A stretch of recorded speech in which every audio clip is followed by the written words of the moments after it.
yung malalakas na mga commander at may dalang bihag din. Nako. At kabilang na din sa bihag na dadalhin na dito si Commander Cruz. Kaya Si ano bro, si Jerome bro. puntahan natin. Andun na sa unahan yun.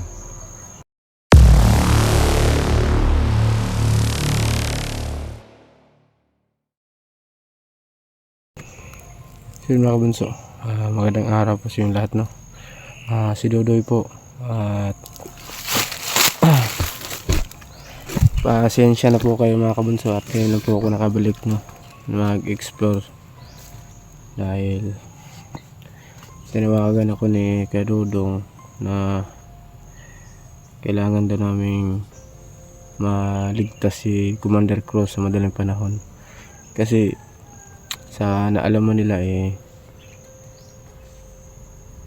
hindi na magtatagal, baka papatayin nila si Commander Cruz. Tsaka sa lahat din po na nagtatanong kung bakit tagal din akong nawala dito sa sa pag-explore,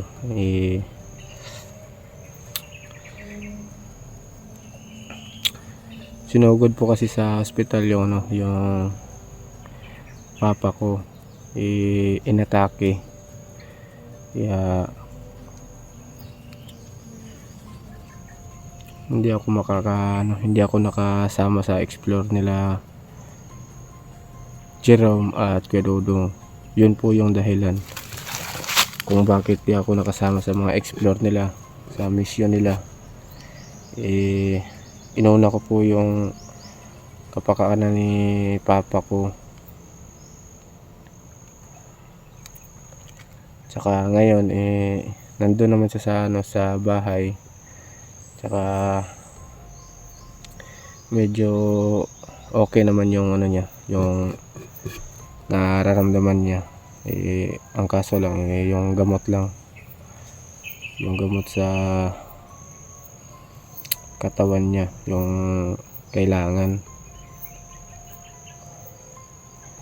Tsaka naghanap din ako ng diskarte na makabili ng gamot sa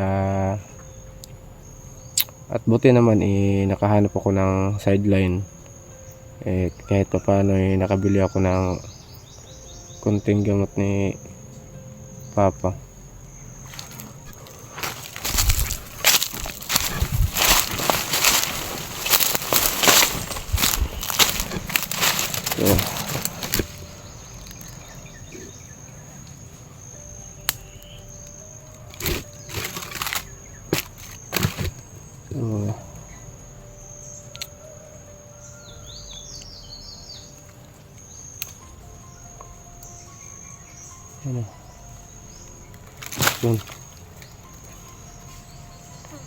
Yun mga kabunso, buti na lang nakabili rin ako ng gamot ni papa, kahit konti lang, at least may maiinom siya na gamot. Tsaka pagkatapos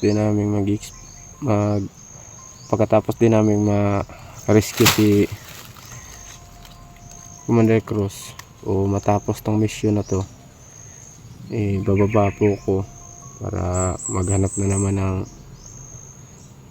pang sideline para makabili ng gamot ni papa, no. Yun,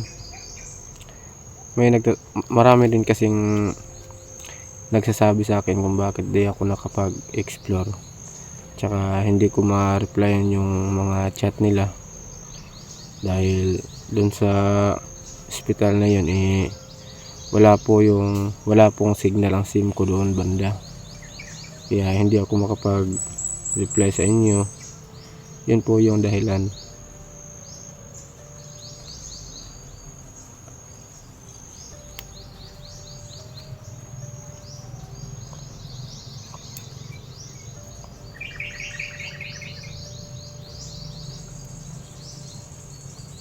So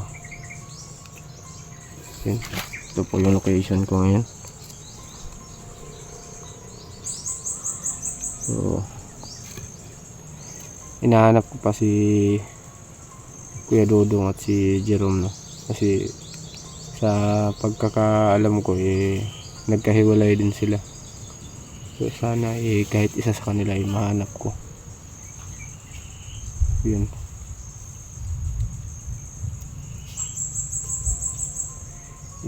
Masid lang tayo. Kasi alam naman natin na pag once na makapasok ka dito sa area kailangan talagang matalas yung pandama mo.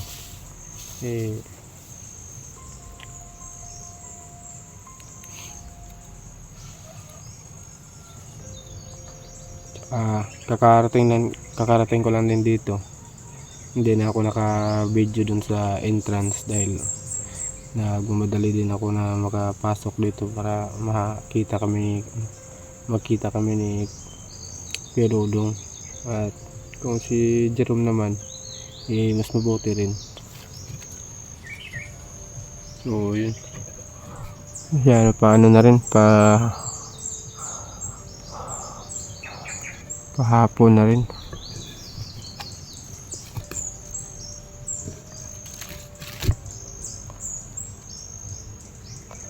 Yung pinag-aalala ko lang sana mahanap ko agad sila kuya at saka si Jerome, dahil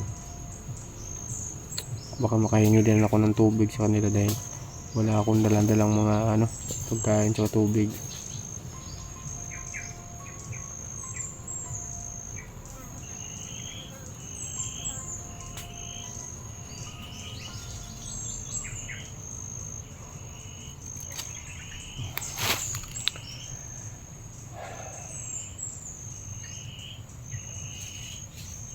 So sa ngayon masid lang muna tayo.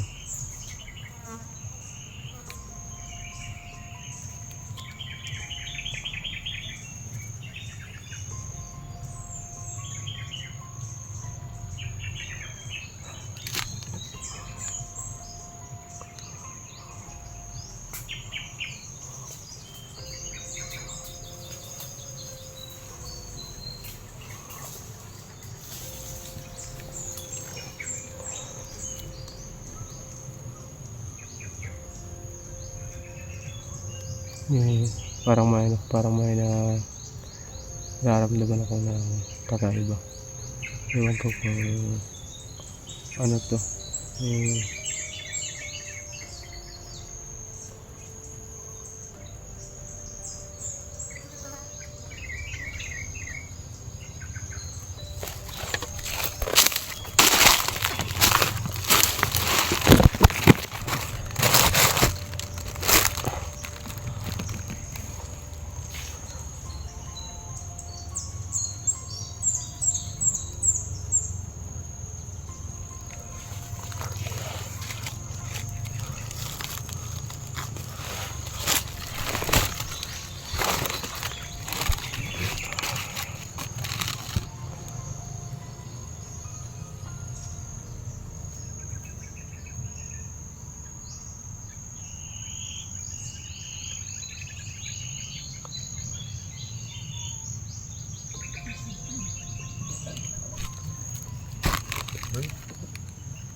Bro, kaya pala parang may kakaiba. Kasama mo. Wala, ako lang bro. Oo. Kasi nakikita ko sa video nyo wala na si Commander Cross. Oo. Ba't ikaw lang mag-isa? Hindi, naghiwalay kami andito si Jerome. Oo. Musta ka? Okay lang bro. Tapos na yung mga lakad mo? Hindi ka na busy? Oo, na rin, na sagutan na rin ng solusyon. So paano yung bro, si Commander Cross bro? Nahanap nga namin, di pa namin makita Pinuntahan nga namin yung isang kampo nila. Oo. Wala, pero pumunta din kami sa isang kampo. Wala din. Napatay namin si kahapon. Commander Cabal. Ay, wala na si Kabal. Abuti naman. Walang tayong paggansa kasi sabi nga ano, nung pagpunta namin dito, pagdating namin sa location at nakita namin agad si Phantom at narinig namin yung pinag-usapan nila na marami daw mga commander na pupunta dito.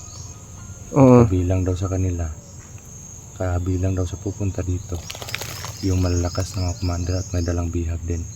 Nako. At kabilang na din sa bihag na dadalhin nila dito si Commander Cruz.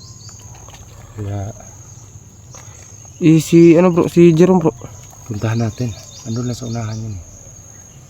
Doon kanina, pumunta siya doon. Doon siya papunta kanina pag ano. Pero may isang location kami pinag-usapan. Diyan lang sa unahan. Tara, puntahan natin. Oh, tara. Wala ka bang na ano? Wala ka bang na Yan, ano lang, nakikita ko lang yung mga bangkay na patay na eh. baka yun yung ano namin kapag dito. At di rin natin alam, baka may ibang hunters na nandito sa location na to. Kaya nga bro. Kasi may lead dun sa ano, may lead dun sa informer na kung may mga bihag na dadalhin dito. So posible na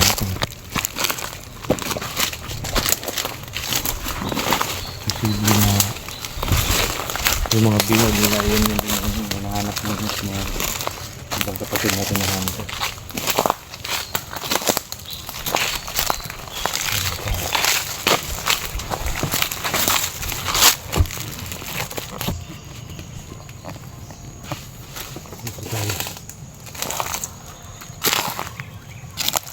Dito lang yung usapan namin ni Jerome kasi dito ka naman gano'n. Pero baka wala pa sa dito. Dito na lang muna tayo. Tayo lang natin dito bro. Bangon lang natin dito. Ah, dito na. Dito ka lang. Dito lo. Bro. Kumusta? Wala, hindi ko nakita eh. Kahit kalaban, wala akong nakita doon. Ha? Oh, Napatay kang dalawa. Ito na po si Dudoy mga idol. oh. Buti nakita kami doon eh. Hindi ko alam na nakasunod pala si Dudu. Akala namin bro may inaasikaso ka bro. Oh, pero ano na, pero Okay na daw. Okay na. okay na. Buti naman bro. Kaya nga, nakikita ko rin sa mga video nun na wala na si si Commander Cruz. Tsaka ang dami rin nag-chat sa akin na tutulungan ko daw kayo na hanapin si Commander Cruz. Oo nga. Kasi nung pag-akyat po namin dito mga idol, kami dalawa ni Brother Jerome, sinabi na po ni Dudoy na pag ma-okay na yung problema niya, si DC kasi siya, masolusyonan na yung problema niya, susunod siya dito. Pero hindi niya lang matansya kung kailan. Kaya buti na lang nakita kami dito. Andun kanina. Inaano ko nga kumbaga nagmamasid lang ako kasi nakita ko yung ulo niya palingon-lingon lang Dito ako nakapisto bro. Pagtingin ko parang nakaitim. Nagtago ko dyan. Tingin ko kalaban na naman to. Akala mo kalaban? Oo, akala ko kalaban na Kasi dalawa At hindi ko nakita yung hawak niya bro. Hindi na nagkakasama tayo dito. May dumaan dito bro. Kanina? Oo, dalawa. Patungo dun. Hindi ko alam kung saan pupunta yun. Hindi ako umalis dito, nagtago. Anong aura? Anong ano yun? Mustura? Hindi pa si Phantom yun? Hindi kanto yun bro. Baka lang yun, nag-survey. Oo, parang ganun. Ako kumpiyansa kasi marami ding mga ibang commander na nandito na siguro, hindi lang natin alam. Malalakas pa naman yung mga banal na yan.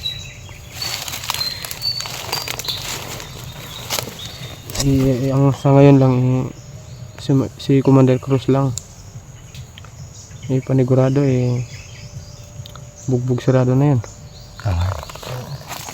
Wala na. Puro pasa na yung katawan ng bro. Sana ano na yun. Ligtas agad natin siya para maka-uwi na tayo.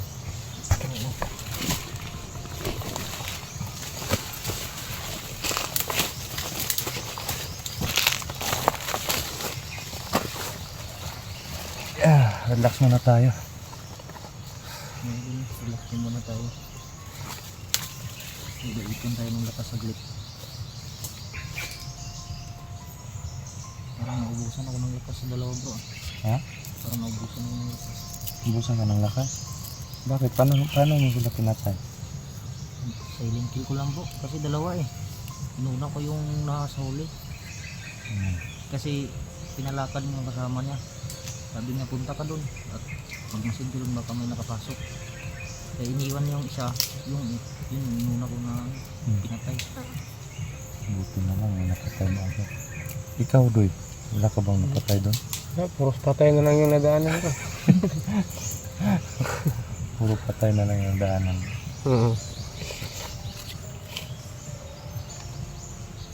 Balik pa nga yung isa bro. Sabi niya pag nung nakita ko na vlogger dito, papatayin ko talaga.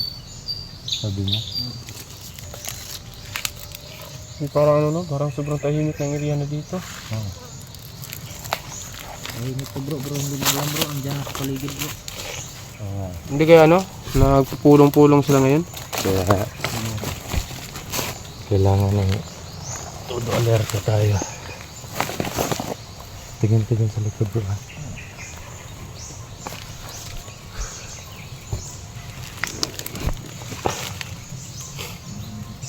Pagod na pagod si bro.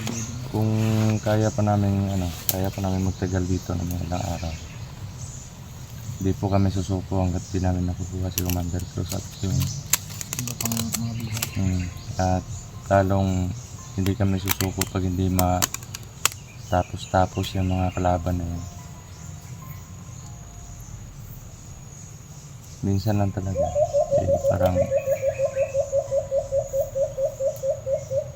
parang nalilito kami dun sa plano ng mga kalaban.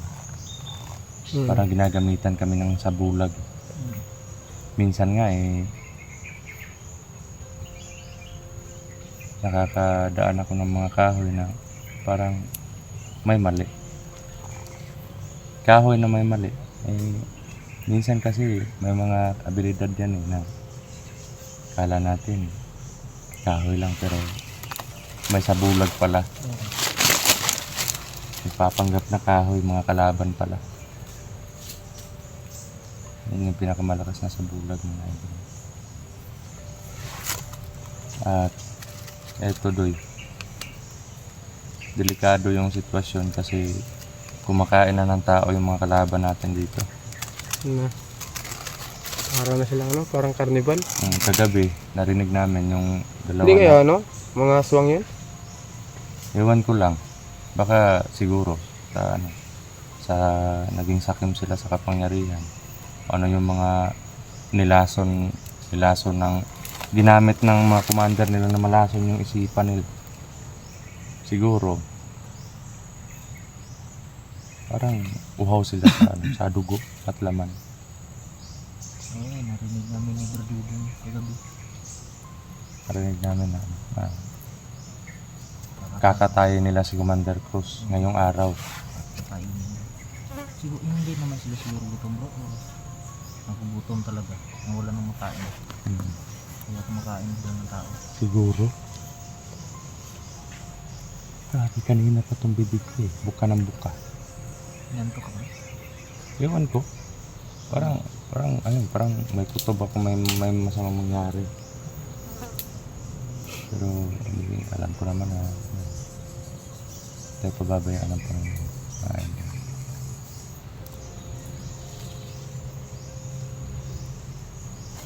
Grabe. Sobrang ng lugar na ito. Tahimik. Sobrang tahimik. So Bandi tayo. Paki.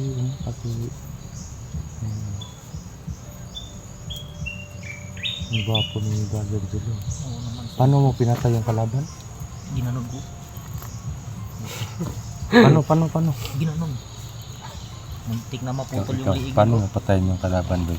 Wala pa akong napatay na kalaban. Wala pa. Puro Puro patay. patay. Puro patay na nakita ko. Puro patay yung nadaanan mo. Ay, nakaw. Ay, pumatay ka na kasi. No, tara. Tara, abante po tayo mga idol. Ayun. Proceed na kami mga kabinso.